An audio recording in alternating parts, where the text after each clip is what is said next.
routine. On l'appelait Bartimée, l'homme né aveugle. Puis un jour, on entendit des bruits venant de loin, disant que Jésus-Christ de Nazareth passait. Il voulut crier, mais on le retenait. Puis sa face s'éleva, il s'arma de courage et il cria: Jésus, aie compassion de moi, je ne peux rien sans toi. Cette situation me dépasse. Oh Jésus, ne me laisse pas tomber. En toi je veux espérer. Je me sens si perdu sans toi. Oh Jésus. Et il fut guéri. Si tu es aveugle, sans amis ni abri, et si ta vie est pleine de soucis, demander de l'aide est devenu ta routine. Si on t'appelle rejeté, abandonné, sache que Jésus-Christ de Nazareth passe maintenant. Il veut guérir ton cœur. Si tu cries vers lui en disant: Jésus, aie compassion de moi, je ne peux rien sans toi. Cette situation me dépasse. Oh Jésus, ne me laisse pas tomber. En toi je veux espérer. Je me sens si perdu sans toi. Oh Jésus, Jésus, Jésus, mon Jésus, Jésus. Je me sens si perdu sans toi.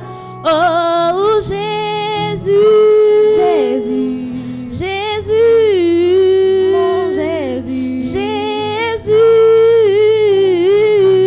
Cette situation me dépasse.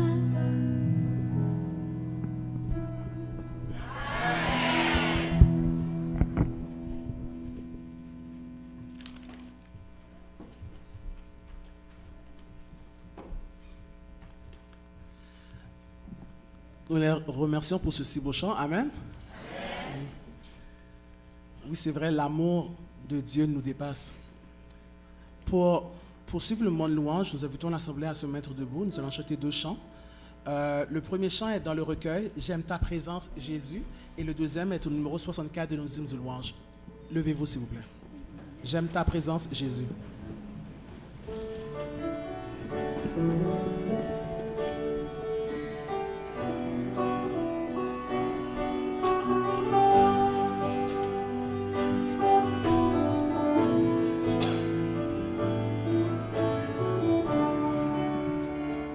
J'aime ta présence, Jésus. J'aime ta présence, mon bien-aimé. J'aime ta présence, Jésus. J'aime ta présence, mon bien-aimé. Et ton amour est là, puissant, infini. Ton amour est là, guérissant ma vie. Et ton amour est là, coulant de la croix. Ton amour est là, ravivant ma foi. présence. Jésus, j'aime ta présence, mon bien-aimé. J'aime ta présence. Jésus, j'aime ta présence, mon bien-aimé. Et ton esprit est là, Saint Consolateur. Ton esprit est là, libérant mon cœur. Et ton esprit est là, répandu sur terre. Ton esprit est là, révélant le Père. J'aime ta présence, Jésus. J'aime ta présence, mon bien-aimé. J'aime ta présence, Jésus.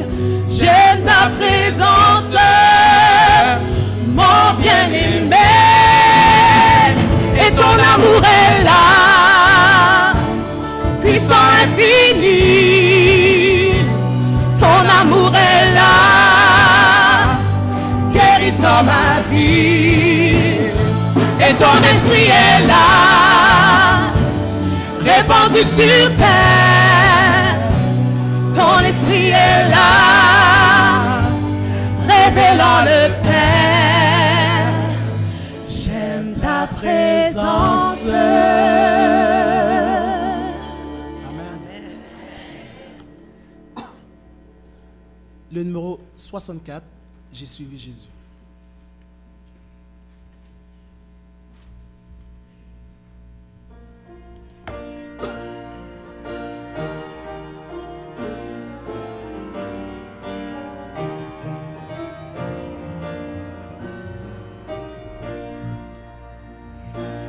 J'ai suivi Jésus dans la plaine, lorsqu'il guérissait tous les maux, qu'il brisait du péché la chaîne et soulageait tous les fardeaux, qu'il m'est doux de suivre sa trace en tout lieu. En me dirigeant par sa grâce vers les cieux, je l'ai suivi sur la colline où je l'ai vu transfigurer, et j'entendis la voix divine. C'est ici mon fils bien-aimé, qu'il m'est doux de suivre sa grâce en tout lieu, en tout lieu, en me dirigeant par sa grâce vers les cieux, vers les cieux. Je l'ai suivi jusqu'au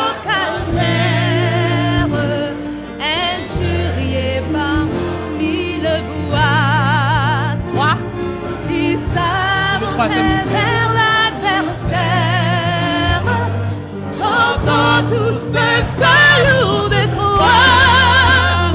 Il m'est doux de suivre sa grâce en tout lieu, en tout lieu, en me dirigeant par sa grâce vers les cieux, vers les cieux.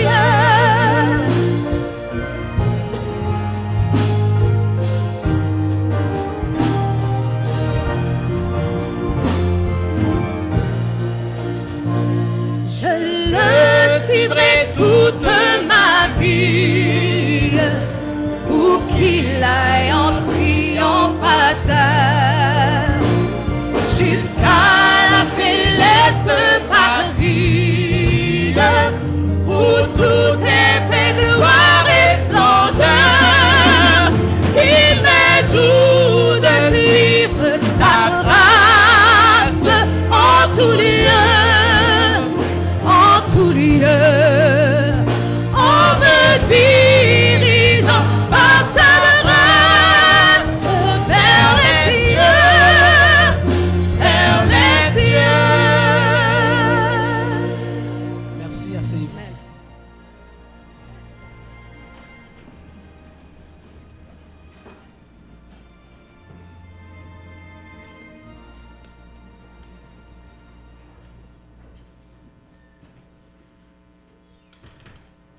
chères sœurs, chers frères, bon sabbat. J'espère que vous m'entendez bien. Allez, bon, pas vraiment, parce que moi, je ne m'entends pas. Mais comme je n'ai pas de bonnes oreilles, oui, merci, parce que j'avais l'impression d'avoir le micro en plein dans la face. C'est mieux. Je suis plus confortable. Vous m'entendez mieux aussi, certainement? Amen. Alors donc, ce matin, certains d'entre vous doivent se dire, mais qu'est-ce qui se passe à l'Église? Tous les sabbats sont spéciaux, certes. Est-ce que le ministère des femmes fonctionne? Non, le ministère des femmes ne fonctionne pas. Je vous annonce que ce programme n'est pas le programme du ministère des femmes. C'est la semaine de prière de fin d'année. Vous savez, du 2 au 9 novembre, toutes les églises adventistes du 7e jour à travers le monde reconnaissent cette semaine comme une semaine de prière de fin d'année. Donc, en principe, toutes les églises vont avoir à peu près les mêmes sermons et nous allons tous être en prière durant cette semaine. Vous vous dites, mais alors, qu'est-ce qui se passe? Pourquoi y a-t-il tant de femmes que des femmes sur la chaire? Et je remercie particulièrement les 2 jeunes filles qui nous ont chanté ce si beau chant approprié. Il n'y a que Robert, qui était le seul homme, le vaillant avec nous, au niveau des gens actifs. Évidemment, je n'inclus pas le corps du diaconat. Vous vous dites donc, qu'est-ce que ça veut dire? Eh bien, vous savez, il n'y a pas si longtemps, on a eu une retraite. D'ailleurs, j'ai eu le privilège de venir ici et de remercier mon Église de nous avoir accompagnés. C'était le département du ministère des Femmes qui avait organisé cette retraite. Et durant la retraite, nous avons eu la belle surprise d'accueillir notre pasteur, l'ancien attaché, Gladner, et notre trésorier, l'ancien Reynold Rancy. Ils sont venus nous visiter le sabbat après-midi. Et je pense que ce qu'ils ont vu leur a plu. Parce que quelque temps après, le pasteur nous a appelés, Nelta et moi, pour nous demander d'organiser la semaine de prière. Et donc, c'est avec honneur, plaisir, que je suis ici ce matin. Je suis la première à parler. À La Fontaine, présentement, c'est Violette qui va présenter le message du jour. Je vous invite, je vous supplie d'être présents tous les soirs, car le Seigneur a un message pour chacun d'entre vous. Je dis donc aux femmes particulièrement d'être présentes, parce que durant toute la semaine, ce sont des femmes qui vont porter la parole de Dieu. Ce sont des femmes choisies par le Seigneur lui-même qui aura un message spécial pour chacun d'entre vous. Et c'est important que vous soyez présents, chers frères, chères sœurs. Il y a certaines femmes que vous allez entendre, que vous avez l'habitude d'entendre. Vous connaissez donc leur façon de faire. Mais vous allez aussi découvrir beaucoup de femmes que vous ne voyez pas, que vous ne connaissez pas sous ces rôles. Et c'est important de venir voir combien notre Dieu bénit notre Église. Je l'ai dit, je le redirai et je le dis à nouveau. Je suis fière de mon Église.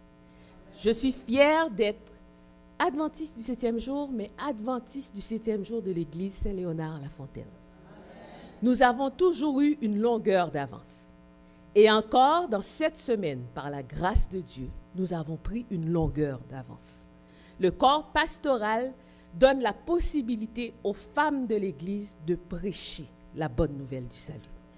Et donc, de répondre à ce message, à cet ordre donné par Dieu lui-même, qui est d'aller de faire connaître la bonne nouvelle. Je vous invite à être là, à amener vos sœurs, vos frères, vos maris, à être présents, parce qu'il y aura beaucoup de bénédictions. Durant cette semaine, chaque soir, il y aura une période d'intercession. Nous aurons quelqu'un, et cela, ce ne sera pas nécessairement que des femmes pour cette partie, mais nous aurons des gens inspirés qui viendront faire une prière d'intercession. Vous savez, lorsque Jésus était sur cette terre, il a passé plus de temps à guérir, à délivrer, à bénir qu'à prêcher. Et le message, durant toute cette semaine, s'intitule « Et ils le suivirent ». Comme cette foule, comme les disciples qui ont suivi Jésus, Jésus a un message pour vous. Et Jésus a aussi une délivrance, une bénédiction, une guérison pour chacun d'entre vous. Alors venez chercher ce que le Seigneur a préparé pour vous. Bien évidemment, certains vont dire, bon, entendre des femmes prêcher, pour certains, et je le comprends, pour certains, ça peut être, on n'est pas habitué. Vous savez, tout ce qu'on n'est pas habitué de voir peut déranger. Ne vous mettez pas dans la tête que vous allez entendre des femmes prêcher. Vous allez entendre des enfants de Dieu, inspirés par Dieu lui-même, apporter le message que Dieu a pour vous. Venez dans cet esprit. Ceux qui me connaissent savent que j'aime les petites histoires et je ne peux pas m'empêcher de raconter des petites histoires.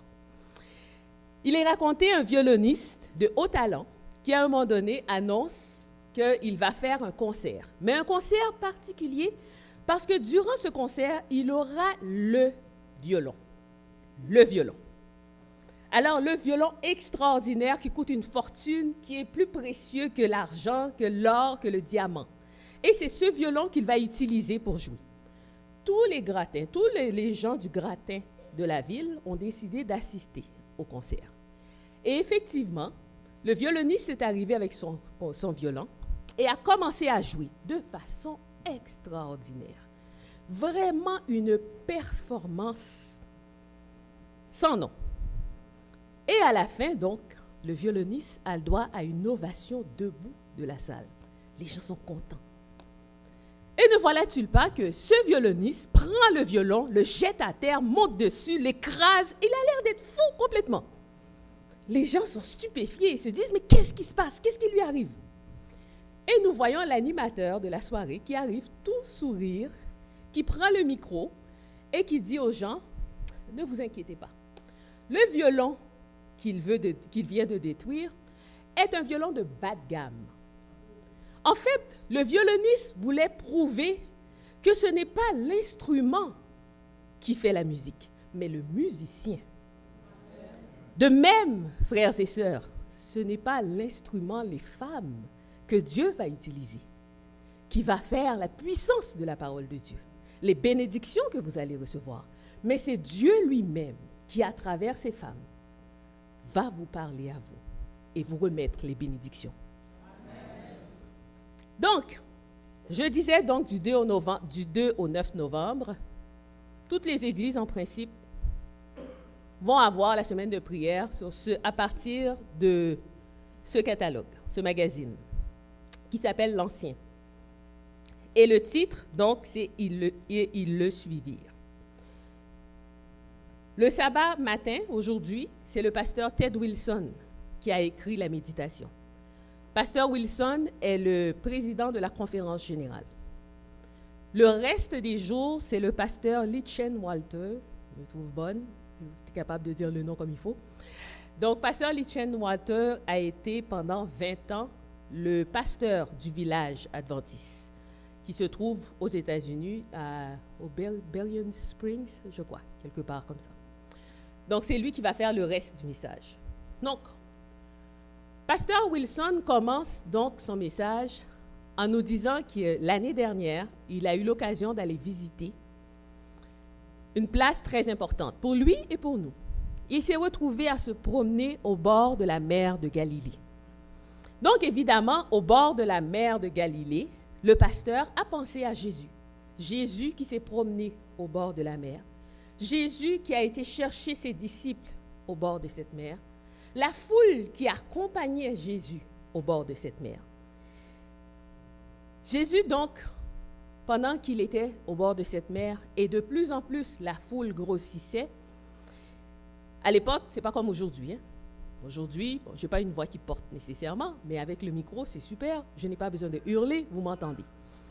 Et à l'époque, donc, Jésus avait trouvé une astuce pour se faire comprendre de tous, de la foule, c'est-à-dire d'aller au flanc de la colline.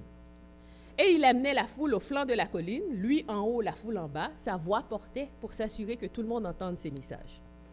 Et on nous dit que cette foule n'était pas simplement constituée de gens du quartier, des environs. Cette foule était constituée de gens qui venaient des 4 coins de la Judée et même plus loin. Les gens avaient entendu parler de ce maître, de ce guérisseur. Et les gens avaient fait des chemins avaient voyagé des jours et des jours dans certains cas pour se retrouver auprès de Jésus. Vous savez, aujourd'hui, ce qui nous prendrait quelques minutes en auto pour nous rendre, c'est une distance qui a pris des heures et des heures de marche à l'époque de Jésus. Ce qui nous prendrait quelques heures pour nous rendre, ça a pris des jours et des semaines, dans certains cas, à ces gens-là pour se déplacer. Mais tous ont fait le voyage. Certains espéraient la guérison, d'autres la délivrance. Tous rêvaient de ce Messie promis. Ce Messie promis par les scribes et les pharisiens. Parce que ce Messie devait venir et délivrer le peuple, la nation juive, des oppresseurs et en faire une nation puissante. C'est ainsi que ce Messie était présenté au peuple juif. Et ces gens sont venus avec l'espoir d'une guérison, l'espoir d'une délivrance. Certains étaient très terre à terre. Certains étaient là pour se dire, je veux une plus belle maison. Je veux plus d'argent. Je veux plus de richesse, plus de puissance. Tous avaient un besoin quelconque à combler. Et vous, pourquoi vous êtes là aujourd'hui? Vous avez quitté des choses. Vous avez quitté des gens. Vous avez quitté des choses. Vous avez quitté des circonstances, des situations pour être ici aujourd'hui, assis sur ce banc dur. Durant cette semaine de prière, nous aurons chaque jour un moment d'intercession, comme je l'ai dit. Et dans ce moment d'intercession, sachez bien, soyons clairs, le Jésus du temps de la Galilée, où il se promenait au bord de cette mer, est le même Jésus aujourd'hui. Dieu nous dit qu'il ne change pas. Il est le même hier, aujourd'hui et éternellement. Ce Jésus qui est venu annoncer cette bonne nouvelle, ce Jésus qui voulait plus qu'une simple guérison physique pour ses enfants, il est aussi ce Jésus que nous allons invoquer durant cette semaine. Durant cette semaine, vous aurez du temps pour apporter. Aujourd'hui, nous ne l'avons pas mis, mais dès demain soir, Dieu voulant, il y aura une boîte de prière où vous pouvez apporter vos besoins, où vous pourrez apporter ce qui vous tracasse. Mais aujourd'hui, ce matin, je veux vous rappeler que cette semaine de prière aussi concerne votre relation avec Dieu. Nous sommes presque à la fin de 2013. Cette semaine de prière est un temps où vous devez voir quelle a été votre relation avec Dieu durant cette année. Où avez-vous manqué? Qu'est-ce que vous auriez pu faire de plus? Et aussi d'ouvrir 2014 est à nos portes. Quel genre de relation je veux avec mon Dieu? Et vous serez ici aussi pour que le Seigneur vous dise quel genre de relation qu'il veut avec vous. Et quand je dis vous, je ne parle pas à la foule, je parle à chacun d'entre vous. Je serai présente par la grâce de Dieu pour entendre mon Dieu me dire, Marjorie, voici le genre de relation que je veux avec toi. Voici ce que je t'offre. Serez-vous présent? Écouterez-vous le Seigneur, la voix du Seigneur? Nous allons demander, certes, mais n'oubliez pas que chaque année qui passe, chaque jour qui passe, nous rapproche de ce grand événement qu'est le retour de Jésus-Christ. C'est une réalité, frères et sœurs. Jésus revient. Et Jésus revient chercher ses enfants qui se préparent pour ce retour. Je vous invite à être présents et à voir où vous en êtes avec votre Dieu. Le titre du message pour toute la semaine est « Ils le suivirent ». Matthieu 4, versets 18 à 22. Je vais vous lire une version qui n'est pas la version de 8 secondes. Malheureusement, dans mes notes, je n'ai pas pu retrouver quelle est cette version. Je pense que c'est la Tob. Comme Jésus marchait au bord du lac de Galilée, il vit deux frères, Simon, appelé Pierre, et son frère André, qui jetaient leurs filets dans le lac. C'étaient des pêcheurs. Jésus leur dit, « Venez derrière moi, et je vous ferai pêcheurs d'hommes. » Aussitôt, laissant leurs filets, ils le suivirent. Plus loin, il vit deux autres frères, Jacques, fils de Zébédée, et son frère Jean, qui étaient dans leur barque, avec leur père en train de préparer leurs filets. Il les appela. Aussitôt, laissant leur barque et leur père, ils le suivirent. Les disciples répondirent simplement à l'appel de Jésus-Christ. Il leur dit, venez. Venez et je ferai de vous des pêcheurs d'hommes. Aujourd'hui encore, le même message est lancé à chacun d'entre vous. Le Seigneur nous invite à venir le suivre. Les disciples ont tout abandonné. Dans le premier cas, ils ont laissé leurs affaires. Ils ont laissé leur argent, leurs biens terrestres. Dans le deuxième cas, ces disciples ont laissé leur père, leur famille, leurs proches, les gens qui étaient importants pour eux. Ils ont tout abandonné pour suivre Jésus. C'est ce message que Jésus a pour vous aujourd'hui. Il vous dit, venez. Venez et je vous ferai pécheurs d'hommes. Lorsque le Seigneur nous ordonne, il donne toujours. Le Seigneur ne nous demande pas quelque chose qui ne soit impossible. Il a toujours tout mis en place pour que nous puissions répondre à son appel. Il dit, venez derrière moi. C'est pour ça que j'ai choisi cette traduction. Venez derrière moi. Jésus ne nous envoie pas en avant en disant, vas-y, je te regarde aller, je suis derrière toi. Jésus nous dit, je suis devant. Je trace le chemin. Tu n'as qu'à mettre tes pas là où j'ai laissé mes pas. Et ce qui est intéressant là-dedans, si vous êtes un enfant, un bébé dans la foi, un bébé ne marche pas comme un adulte. Un petit enfant d'un an et demi qui commence à marcher, vous savez d'ailleurs, dès qu'il regarde ailleurs, il tombe parce qu'il n'a pas encore la coordination qu'il faut. Si vous êtes dans cet état, le Seigneur trace le chemin en fonction de ce que vous pouvez suivre. Si vous êtes un adulte consommé, comme on dit, plus vaillant, le Seigneur saura vous donner un chemin en fonction de l'adulte que vous êtes. Si vous êtes une personne du 3e âge, vous en avez vu et vécu l'expérience que vous avez, le Seigneur saura aussi tracer les pas qu'il faut. Mais ce qui est important pour vous et pour moi, c'est de répondre au Seigneur quand il nous dit « Viens, suis-moi, laisse tout derrière toi. Je te donnerai encore plus que ce que tu laisses. Mais viens et suis-moi. »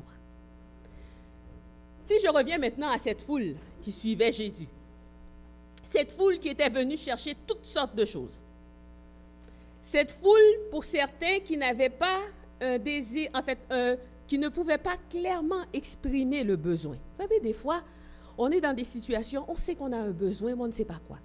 Durant la retraite, j'ai invité ma copine d'enfance. En fait, c'est Ketli qui lui en a parlé, puis je l'ai appelée. Elle m'a appelé le dimanche soir pour me dire « Marjorie, ces temps-ci, je cherche. Je ne sais pas ce que je cherche. J'ai eu l'impression d'avoir trouvé quelque chose.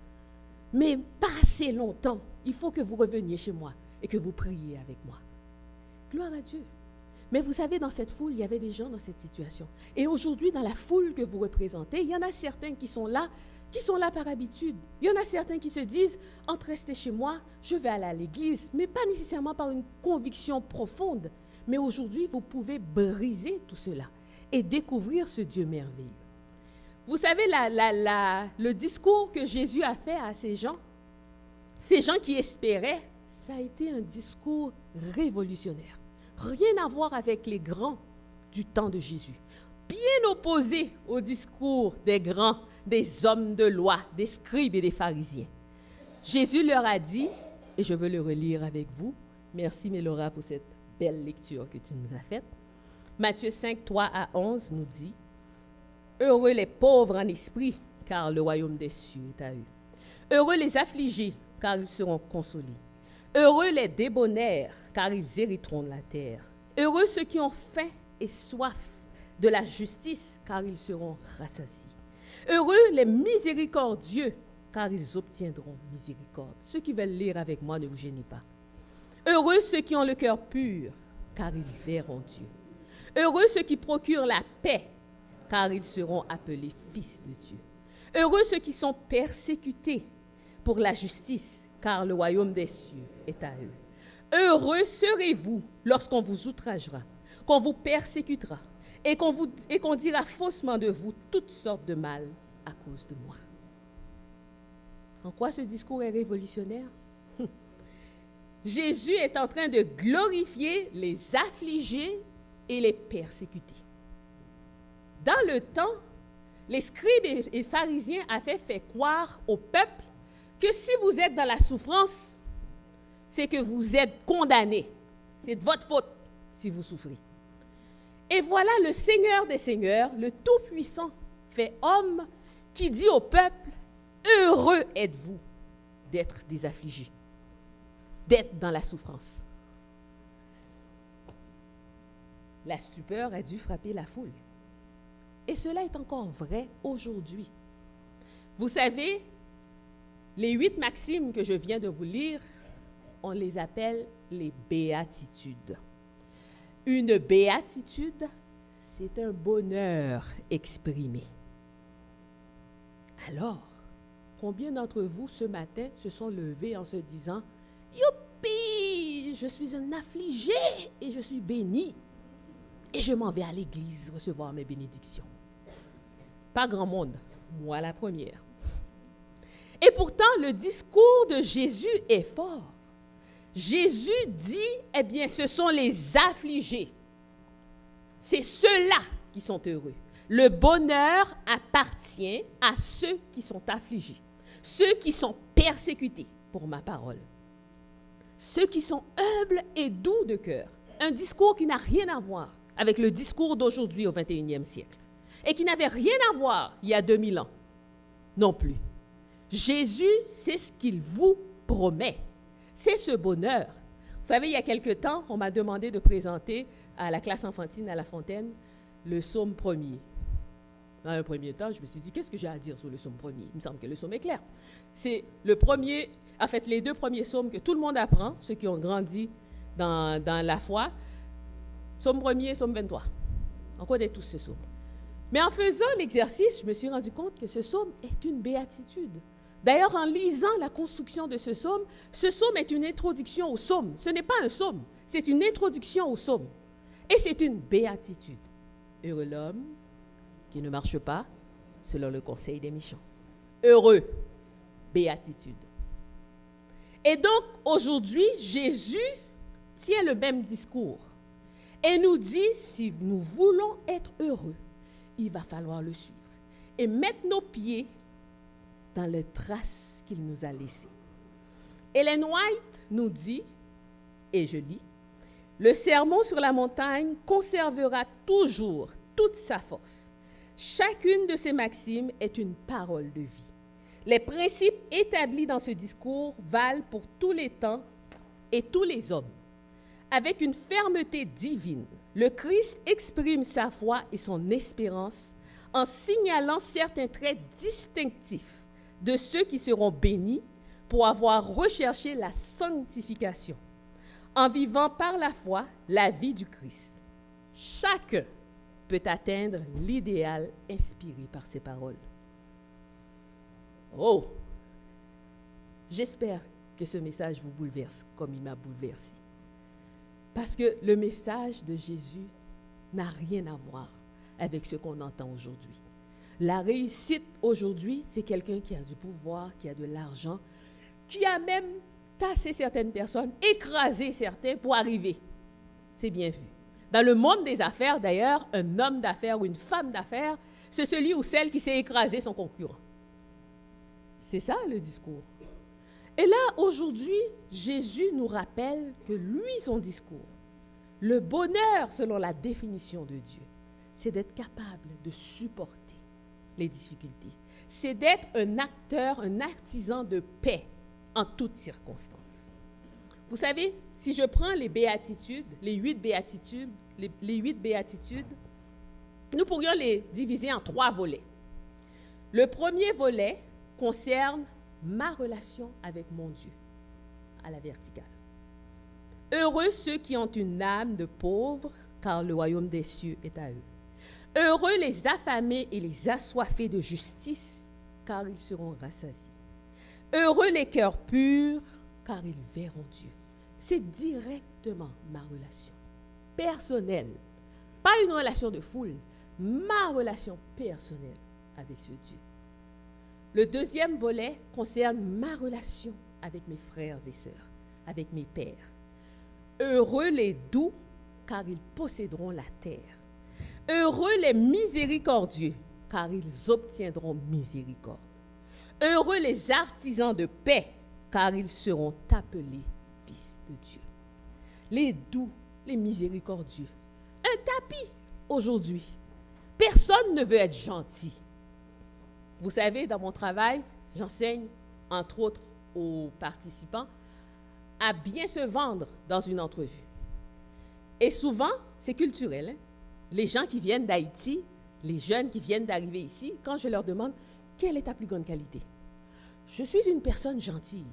Non, ce n'est pas une qualité. Ici, dans le monde actuel, la gentillesse n'est pas une qualité. Ça veut dire que tu vas être un tapis, tu vas te faire écraser par tous.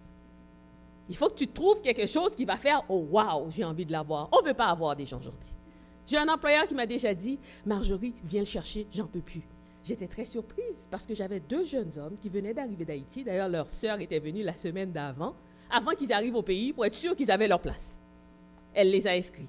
Et 2 charmants jeunes hommes. J'étais un peu surprise parce que j'avais moi-même choisi l'employeur en me disant « Cet employeur a un côté très maternel. » C'était une femme. Je me disais « Le garçon, un des 2 frères que j'avais placé là, il va être super bien. » Et quand la dame me dit « Viens le chercher, j'en peux plus », j'ai dit « Mais qu'est-ce qui se passe? Quel est le problème? » Elle me dit « Il est trop gentil. » Ah, mais c'est ça notre monde. Bon, il faut dire qu'il laissait son travail pour rendre service à tout le monde. En fait, ce qui arrivait, c'est qu'il faisait le travail de tous, sauf son travail à lui. Et la dame était comme écœurée de cette injustice parce que les autres employés en profitaient énormément et le garçon n'arrivait pas à faire son travail. Et comme ça la mettait en furie, elle se pognait avec ses employés. C'était compliqué à gérer. Donc, il a fallu travailler pour faire comprendre à ce jeune homme qu'il n'est pas bon d'être trop gentil. Vous voyez le discours? Comment est-ce que le discours peut être tordu entre ce que nous entendons ici le sabbat matin, ce que notre Dieu, celui en qui nous plaçons notre vie éternelle, nous demande, et ce que le monde attend de nous. Je ferme la parenthèse là-dessus. 3e volet, le bonheur en relation dans des situations difficiles. Les situations difficiles. Jésus nous a dit, celui qui veut me suivre, qu'il prenne sa croix. Jésus n'a pas promis un chemin facile. Il est dit, heureux les affligés, car ils seront consolés. Heureux les persécutés pour la justice, car le royaume des cieux est à eux. Nous souffrons sur cette terre. Nous allons connaître la souffrance sur cette terre. Mais nous avons l'assurance que la délivrance éternelle, ce n'est pas une délivrance, j'ai un problème, il est résolu et un autre problème va s'ajouter. Mais c'est qu'à un certain moment, il n'y aura plus de problème. Il n'y aura que bonheur et bonheur pour l'éternité. C'est ce que le Christ nous présente. Mais vous savez, quand on est dans des situations où ça va mal dans notre vie, en tant qu'Haïtien, quelle est la première chose qu'on se dit? Nous le faisons tous. Ça me fait ma paye. Qu'est-ce que j'ai fait et que je suis en train de payer? Vous savez, la souffrance vient des fois parce que nous sommes dans un monde de péché. Certaines fois, il y a des choses qui nous tombent dessus. On n'a absolument rien fait pour cela. Je reviens à une autre petite histoire. J'ai presque terminé. On raconte l'histoire d'un pasteur qui est parti pendant 1 an étudier ailleurs. Et donc, notre pasteur qui revient dans son village, très fier de son diplôme, très fier de toutes les théories qu'il a apprises. Et malheureusement, juste avant l'arrivée du pasteur, il y a eu une tornade épouvantable dans le village. Et plusieurs maisons ont été complètement rasées. Et le pasteur, sur le chemin, donc, qui s'en vient, il rencontre un frère qu'il connaît particulièrement bien. Un frère d'une grande arrogance, qui avait beaucoup d'argent, le chef. Vous savez, dans un village, dans une communauté, il y en a toujours un qui est comme plus chef. Et donc, un homme avec qui il a eu quelques démêlés dans le passé. Et il voit cet homme arriver avec des vêtements en lambeaux, un homme qui est toujours très bien mis, parfaitement bien mis, et l'homme vient le voir avec un visage désespéré. Et l'homme lui dit, « Pasteur, priez pour moi, j'ai tout perdu. Il ne reste plus rien de ma maison. » Le pasteur qui entend ça, qui se dit, c'est le temps que je lui dise quelques vérités. Et il regarde l'homme et il lui dit, bien sûr, c'est normal que ça vous arrive. avec le genre de comportement que vous avez eu dans le passé. Vous étiez tellement arrogant, tellement sûr de vous. Il est normal que le ciel vous frappe. Et l'homme de regarder le pasteur et de dire, vous avez peut-être raison. C'est peut-être ainsi. Et l'homme de se détourner. Mais juste avant de partir, il regarde le pasteur et il lui dit, en passant, votre maison aussi est complètement détruite. Donc vous voyez, la souffrance et la douleur ne s'expliquent pas. Certes, il y a des fois qu'on se retrouve dans des situations, on sait parfaitement que nous avons désobéi. Le Seigneur a dit non, nous sommes allés et nous souffrons. Et malgré cela, dans sa miséricorde, il ne nous laisse pas tomber. Mais certaines fois, nous sommes frappés par certaines choses que nous ne comprenons pas et rien ne l'explique. Mais sachez, heureux les affligés, car ils seront consolés. Heureux les persécutés pour la justice, car le royaume des cieux est à eux. C'est ça que nous dit les béatitudes. C'est ce genre de bonheur que le Seigneur nous promet. Le pasteur Wilson parle beaucoup. Je me suis beaucoup arrêtée sur les béatitudes, mais je suis partie évidemment de ce qu'il y a dans le livre. Et il parle d'un projet de renouveau. J'ai eu la chance en 2010, lorsque le pasteur Wilson est devenu président de la conférence générale. Vous savez, il y a la grande conférence avec les scrutins, c'est une élection. Nous sommes une église démocratique. Et à cette époque, il y avait beaucoup, et il y a encore malheureusement, beaucoup de philosophies perverses qui commencent à rentrer dans l'église. Nous sommes moins touchés, nous les Haïtiens, parce que nous restons dans notre cocon. Des fois c'est bien, des fois c'est moins bien. Des fois ça nous empêche d'avancer. Mais nous sommes beaucoup dans le « en Haïti, ça se faisait », donc ici on reprend ce qui se fait. Mais vous savez, particulièrement en Europe, il y a des choses épouvantables qui se font. Et qui sont acceptées par l'Église, qui sont cautionnées par l'Église. Et donc, le pasteur Wilson, quand il a fait son premier discours comme président de la conférence générale, j'étais tellement heureuse d'entendre cet homme. Et je sais ne pas avoir été seule dans les dizaines de milliers de personnes. Nous étions, paraît-il, plus de 60 000, 70 000. Et il disait, la Bible est la Bible seule référence. Rien d'autre. Tout ce qui n'est pas dans la Bible, qui ne peut pas être appliqué, argumenté par la Bible, seront rejetés. Gloire à Dieu. Béni soit l'Éternel. Nous sommes le peuple du livre. Et le livre, c'est la Bible. Il nous faut embarquer dans ce projet de renouveau. Il nous faut nous réformer et revenir à la base. Nous avons trop de philosophies humaines qui sont rentrées dans l'Église. Vous savez, l'ennemi a compris, hein? Il ne nous donne pas 100% de mensonges. Il nous donne 90% de vérité et 10% de mensonges. La seule façon de détecter ce 10%, c'est en connaissant la Bible, la parole de Dieu. Donc, dans ce projet de renouveau, ce que nous propose Pasteur Wilson, c'est une vie chrétienne vibrante. Une vraie vie chrétienne. Pas en théorie, mais dans la pratique de ce que nous faisons. Et comment on peut faire cette vie chrétienne, on peut réussir cette vie chrétienne vibrante? Il nous faut faire du royaume des cieux, le royaume de Dieu et le caractère de Dieu, une priorité. La Bible nous dit, cherchez le royaume des cieux et sa justice, et toutes choses nous seront données par-dessus. Nous connaissons ce texte. Est-ce que nous l'appliquons? Pas sûr. Pas toujours. Il nous faut revenir à la base. Le Seigneur connaît nos besoins. Manger, boire, vêtements. Mais il a besoin que nous connaissions ses besoins, ses projets pour nous. Projets de paix et non de malheur, afin de nous donner un avenir et de l'espérance. Il nous faut passer plus de temps dans la parole de Dieu pour mieux la connaître.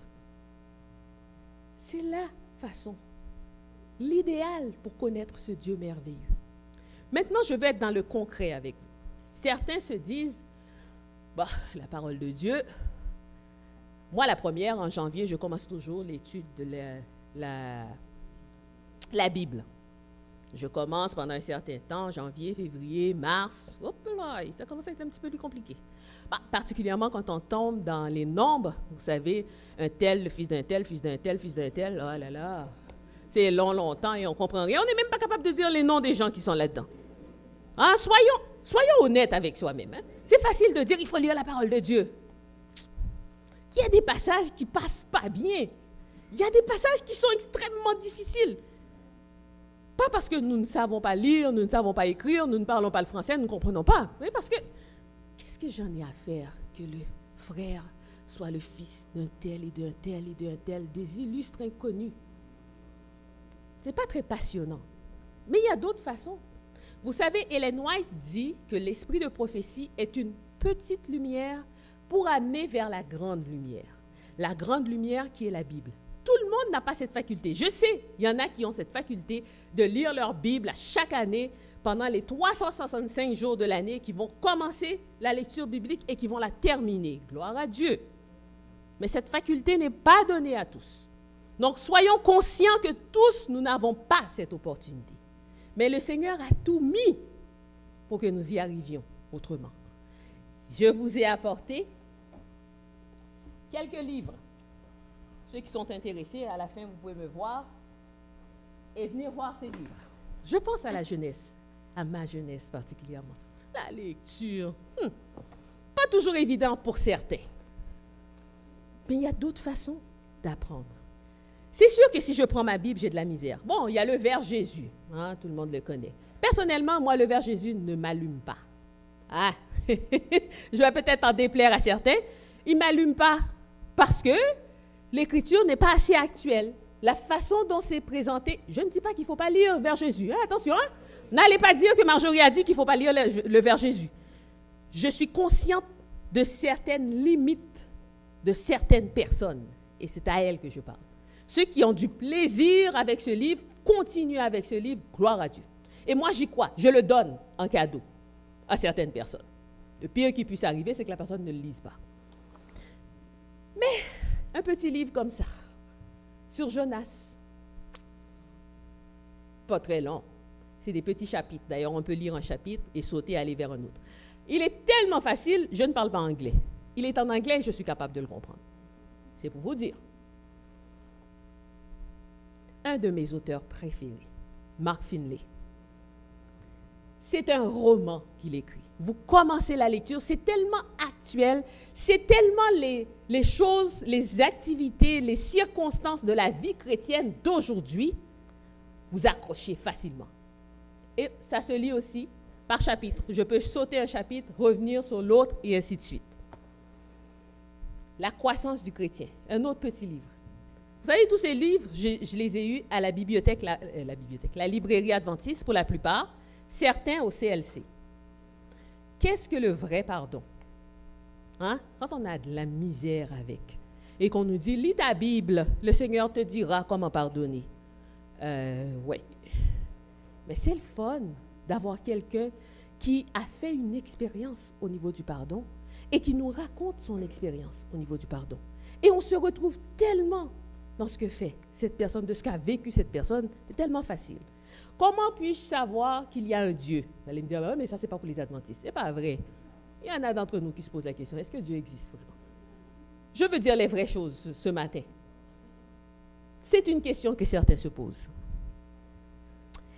Il y a Doug Batchelor, qui est venu ici il y a quelques années, qui nous a fait une présentation sur...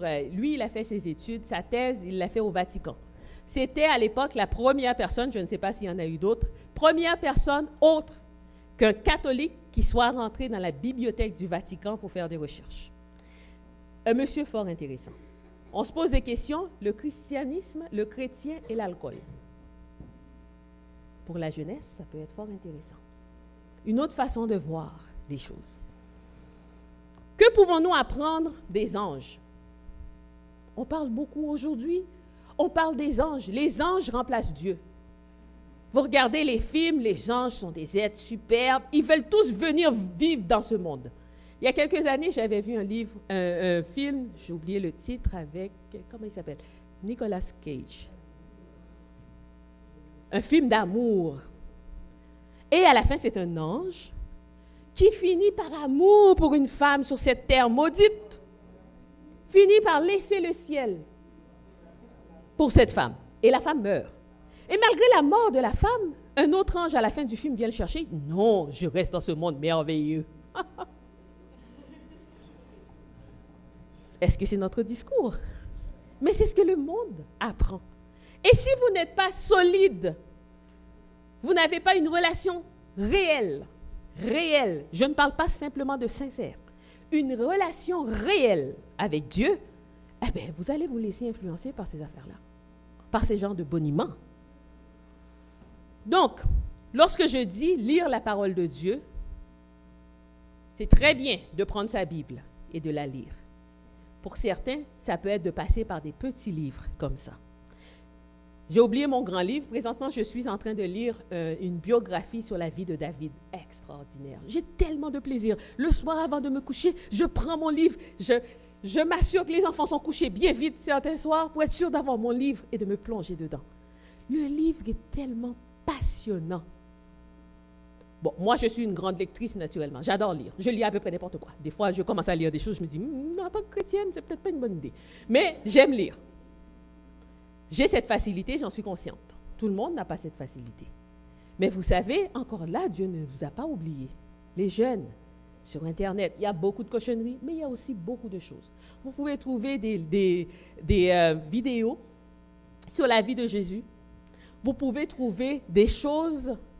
Moi, j'utilise beaucoup ça quand je suis en bas avec les enfants, des petits films sur la vie de David, et tout. Commencez par quelque chose de petit. Et vous allez voir, si vous accrochez sur cela, que ce soit une vidéo, que ce soit un petit livre, par curiosité, vous allez ouvrir votre Bible et relire. Et c'est ainsi que vous allez développer votre relation avec Dieu. Autre chose à faire aussi pour avoir une relation vibrante avec le Seigneur, c'est de prier en toutes circonstances. Là aussi, la prière. Il y a certains qui ont le don de la prière, qui peuvent passer des heures et des heures assis, à genoux, à prier. C'est bien, c'est très bien. Il y en a d'autres comme moi qui n'ont pas cette faculté. Moi, j'estime par la grâce de Dieu avec les années que je dis toujours à ceux qui me connaissent, le Seigneur ne pourra jamais dire que Marjorie n'a pas parlé, Marjorie n'a pas demandé, Marjorie ne s'est pas exprimée. Je dis tout à mon Dieu. Je prie pour tout. Quelque chose me dérange, je porte plainte. D'ailleurs, quand j'ai un problème avec quelqu'un, je me dis toujours, Seigneur, tu vois,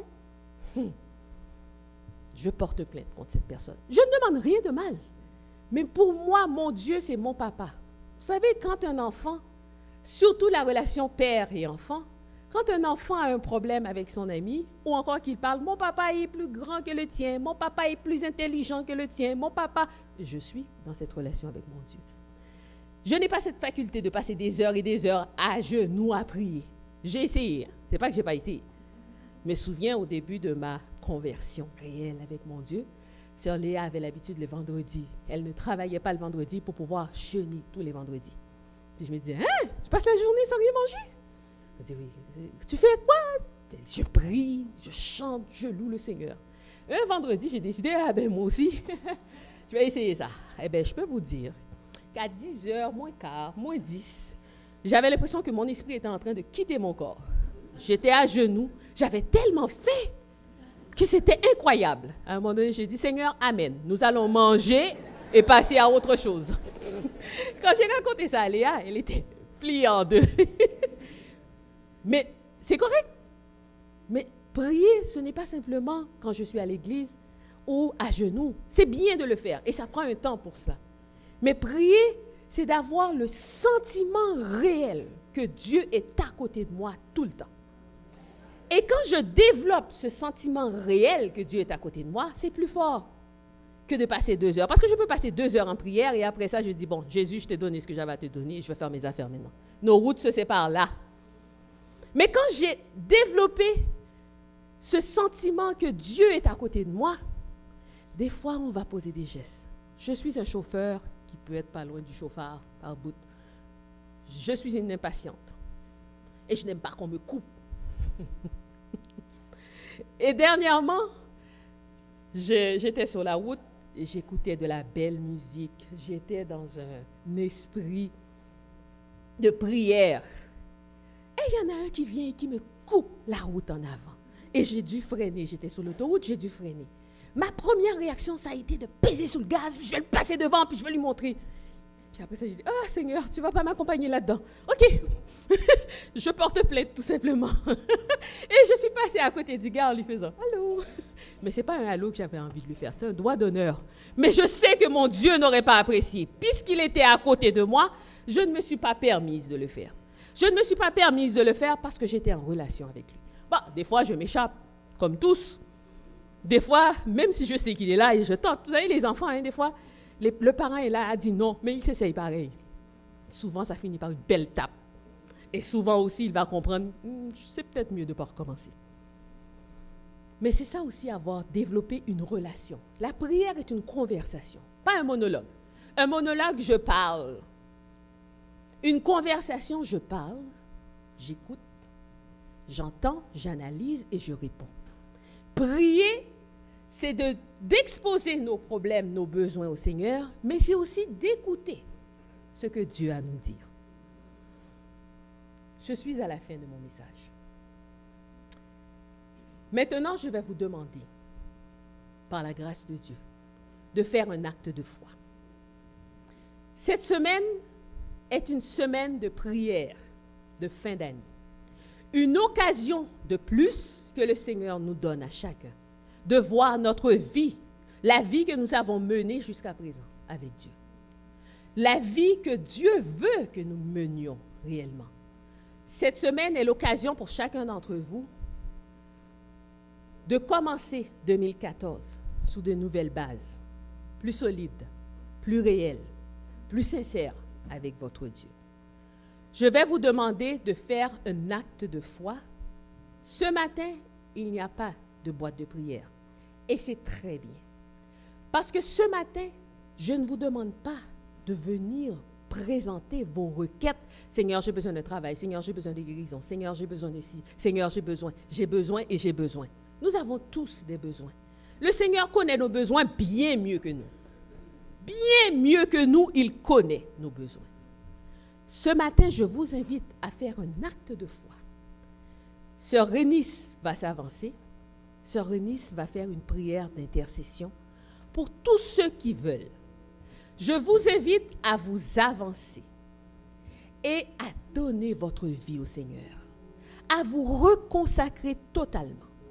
Peut-être certains vont se dire, mais je ne suis pas tout à fait prête, j'ai des choses à régler. Faites un acte de foi. Levez-vous et venez en avant. Dites au Seigneur, voilà, tel que je suis, je viens. Et le Seigneur saura entendre votre prière. Je vous dis personnellement, ma conversion s'est faite dans un appel comme celui-là, où j'étais assise et convaincue de ne pas être prête parce que je devais mettre de l'ordre dans ma vie, parce que j'avais encore des choses qui n'étaient pas correctes. Je disais à mon Dieu, mais pourquoi est-ce que j'irai en avant quand je sais qu'en sortant de l'église, je vais encore faire des choses qui te déplaisent? Et le Saint-Esprit m'a parlé et m'a dit, Marjorie, viens. Tout ce que le Seigneur nous demande, c'est de choisir de le servir. C'est tout ce qu'il veut. C'est un choix que nous faisons. Seigneur, je veux te suivre. Je ne sais pas comment. Je n'ai pas la force. Mais je veux te suivre. Et à partir de ça, le Tout-Puissant, l'Éternel, le Consolateur, notre Sauveur et notre Dieu, il saura faire la différence. Et vous serez sauvés. Mais il vous faut, dans un premier temps, faire cet acte de foi. Et venez en avant, tel que vous êtes. Et le Seigneur prendra soin de vous.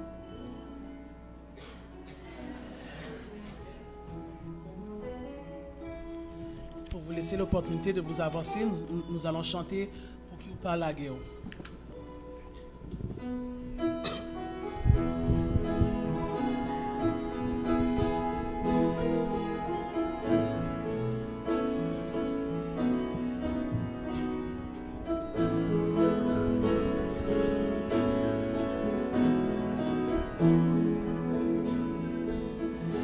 Pour qui ou pas la guerre, non mais le Seigneur quitté les sables avec vous. Pour qui ou pas la guerre, fait sabler avec vous. Pour qu'il pas la guerre, non mais le Seigneur qui t'aide, fait sabler avec vous. Pour qu'il pas la guerre, non mais le Seigneur qui t'aide, fait sabler avec vous. Moi-même, moi la guerre, non mais le Seigneur qui t'aide, fait sabler avec moi. Moi-même, même la guerre, non mais le Seigneur qui t'aide, fait sabler avec moi. Moi-même, moi la guerre, non mais le Seigneur qui t'aide, fait sabler avec moi. Moi-même, moi la guerre, non mais le Seigneur qui t'aide, fait sabler avec moi. Mettons-nous à genoux.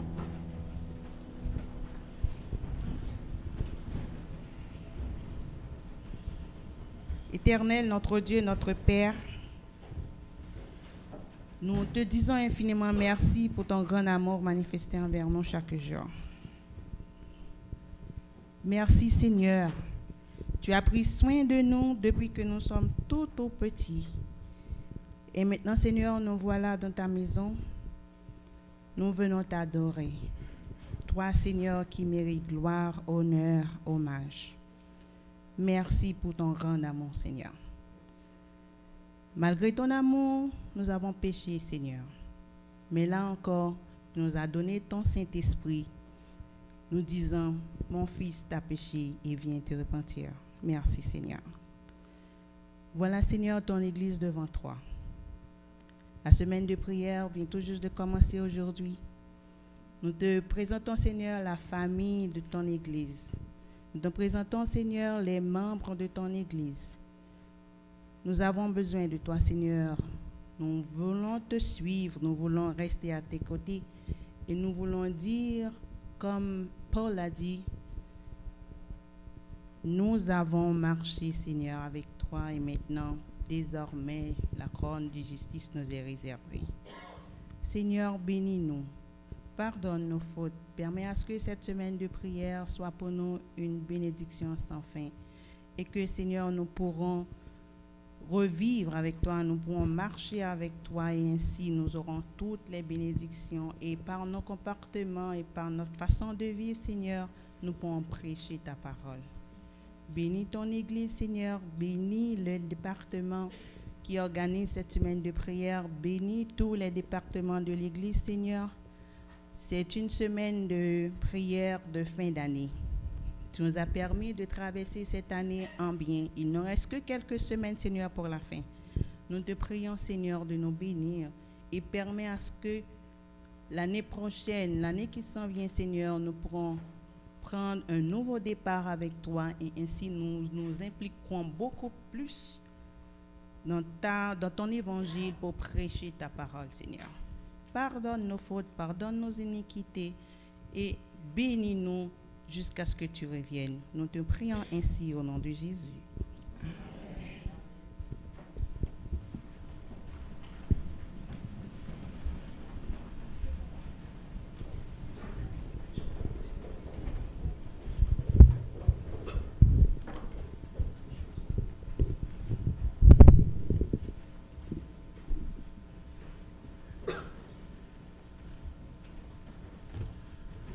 Pour terminer le culte de ce matin, nous invitons l'Assemblée à se mettre debout et chanter le chant numéro 76, Un regard sur la croix sanglante.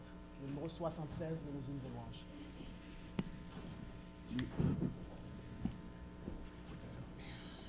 Le numéro 76.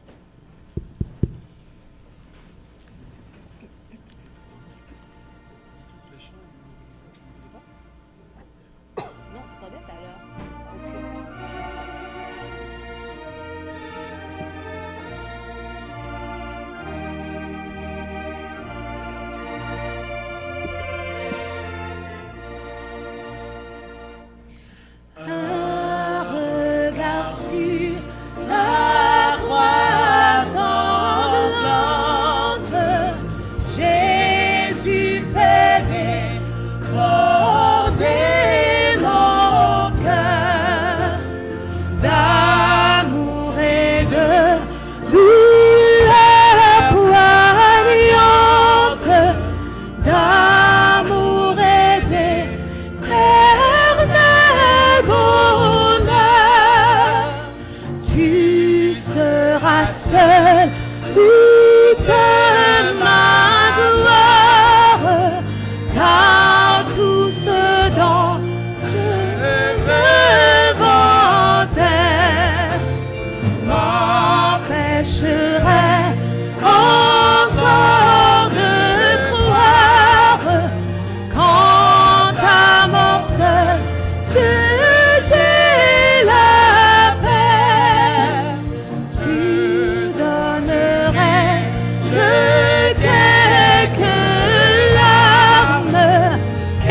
mon sauveur, je jette ce que mon cœur aime le plus.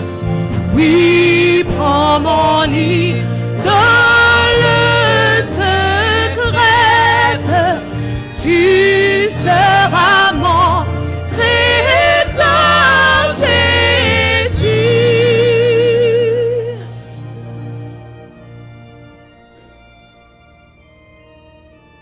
Et maintenant, Seigneur, nous te rendons gloire et honneur qui te sont dus à toi et à toi seul. Merci, Seigneur, pour ta parole. Merci d'avoir parlé à nos cœurs.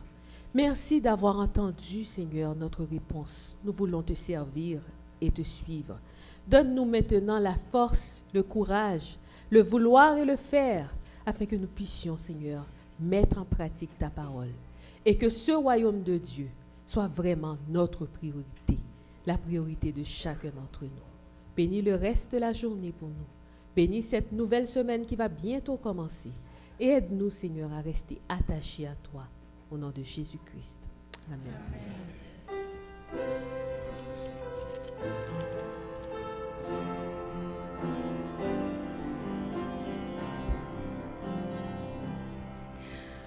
Ô Seigneur, bénis la parole que nous venons d'ouïr. Ne permets pas qu'elle s'envole de notre souvenir.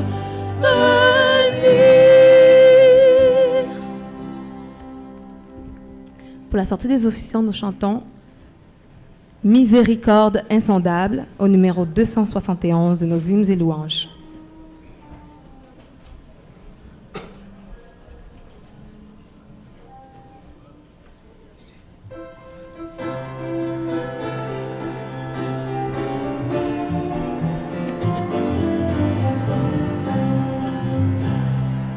Miséricorde insondable, Dieu peut-il tout pardonner, absoudre un si grand coupable et mes péchés oubliés. Jésus, je viens à toi, tel que je suis, je viens à toi. Jésus, je viens à toi, tel que je suis. Oh, roi, longtemps j'ai loin de sa face provoqué son saint courroux, fermer mon cœur à sa grâce, laisser le ciel devant tout. Jésus, je viens à toi, tel que je suis, je viens à toi. Jésus, je viens à toi, tel que je suis. Oh, roi. Oh, Jésus, à toi je cède, je veux être libéré de tout péché qui m'obsède, être à jamais délivré. Jésus, je viens à toi,